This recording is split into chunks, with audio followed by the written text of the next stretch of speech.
সন্তানকে জমজমের পানিতে একটা দোয়া পড়ে ফু দিয়ে খাওয়ান, সন্তানের কপাল খুলে যাবে।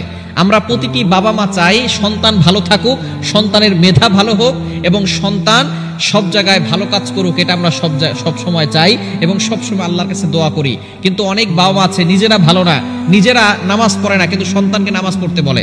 নিজেরা টিভি দেখে, টিভির সামনে বসে আছে আর সন্তানকে বলে তুমি পড়তে বসো। খবরদার, এভাবে কখনো হবে না। সন্তানকে ভালো করতে হলে আগে পিতামাতাকে ভালো হতে হবে, কেননা একজন সন্তানের সবচেয়ে বড় বিদ্যালয় হচ্ছে তার মা। তার মায়ের কাছ থেকে সে সবকিছু শিখবে, তার বাবার কাছ থেকে শিখবে। অনেক বাবার আছে সন্তানকে সময় দেয় না, সন্তানকে অবশ্যই সময় দিতে হবে। সুতরাং এই সন্তানের ভালো চায় প্রতিটি বাবা মা।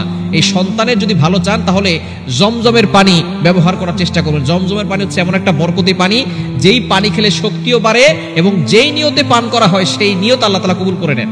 বরকতি পানি, জমজমের পানি যারা উমরায় গিয়েছেন তারা জানেন, যারা হজ করতে গিয়েছেন তারা জানেন জমজমের পানির ভিতরে কতটা বরকত আছে। কাবা শরীফ তাওয়াফ করার পরে, আমিও কাবা শরীফ তাওয়াফ করার পরে জমজমের পানি খেয়েছি, দেখেছি যত কষ্ট হয়েছে সকল কষ্ট দূর হয়ে গেছে।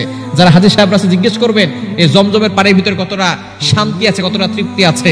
এটা দাঁড়িয়ে পান করতে হয়। রাসূলুল্লাহ সাল্লাল্লাহু আলাইহি ওয়াসাল্লাম দাঁড়িয়ে পান করেছেন এবং কিবলার দিকে মুখ করে পান করেছেন এবং তিনি যেই নিয়ত করে পান করতে বলেছেন, যেই নিয়ত করে জমজমের পানি পান করবেন সেই নিয়ত আল্লাহ কবুল করবেন। এই জমজমের পানিতে একটি দোয়া পড়ে ফু দিবেন। দোয়াটি হচ্ছে আল্লাহুম্মা ফাক্কিহহু ফিদ-দীন ওয়া আল্লিমহু তা'ওয়ীল। এই দোয়াটা আপনি 3 বার পরে জমজমের পানিতে ফু দিয়ে আপনার সন্তানকে খাওয়াবেন। আল্লাহ পাক রব্বুল আলামিন আপনার সন্তানের মেধা ভালো করে দিবেন, তার ইন্টেলেকচুয়াল পাওয়ার, মেধা শক্তি বেড়ে যাবে। আল্লাহ পাক রব্বুল আলামিন তার স্মৃতি শক্তি বাড়িয়ে দিবেন, তার মুখস্থ শক্তি বৃদ্ধি করে দিবেন এবং তাকে সন্তানকে পিতামাতার বাধ্য করে দিবেন এবং সে ভালো কাজ করার জন্য আগ্রহী হবে, ইবাদত করতে তার ভালো লাগবে, সব দিক দিয়ে ভালো হবে এবং আল্লাহ পাক রব্বুল আলামিন যুগ শ্রেষ্ঠ দ্বীনের সঠিক জ্ঞান তাকে দান করবেন। এজন্য সন্তানকে যদি ভালো বানাতে চান আপনি তাদের জন্য দোয়া করবেন, নিজে নামাজ পড়বেন, তাহলে সন্তানও নামাজ পড়তে আপনার প্রতি এমনি আগ্রহ হবে। কিন্তু যদি আপনি তাকে চাপ দেন নিজে নামাজ না পড়েন তাহলে হবে না।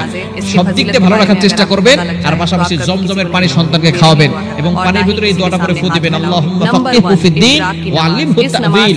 দেখবেন আপনার সন্তান মেধাবী হবে এবং আপনার সন্তানকে আল্লাহ পাক রব্বুল আলামিন এমন এমন জিনিস দান করবে যে আপনি নিজে খুশি হয়ে যাবেন, আপনার সন্তানের কপাল খুলে যাবে।